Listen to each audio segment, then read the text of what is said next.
So here's my question for you. Is John's relevance realization God? Is John's relevance realization God?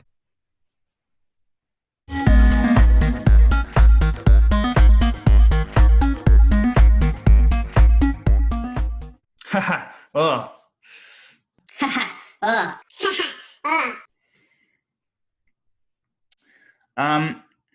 Is John's relevance realization God? Is John's relevance realization God? No, I don't think. That's a good question. I don't think the relevance realization. I think what we might call God in a Vervaekean sense is like an expression given to the motioning of aletheia, right? The efflorescing disclosure of being when it yields to a becoming. So imagine like God is sort of the oceanic that's fed by a current of knowing that passes through the open self.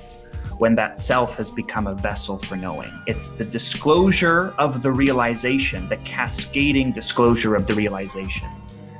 And its inexhaustibility, John uses that word a lot, there's a reason for it, right? And I would call it a symbolic cascading, but that's a different conversation. Symbolic cascading of realization of something like what Heidegger called unconcealment, right? The revelation.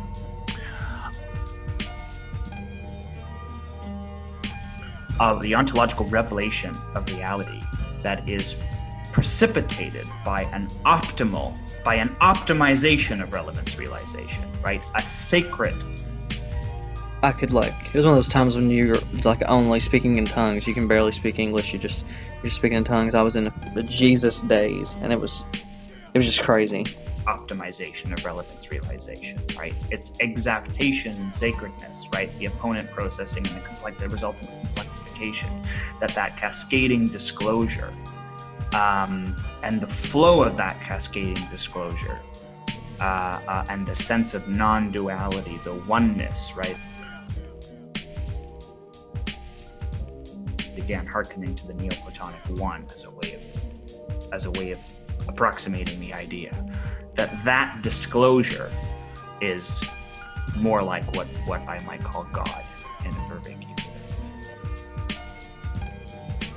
Yeah, I could see that. Did that make any sense? Oh yeah.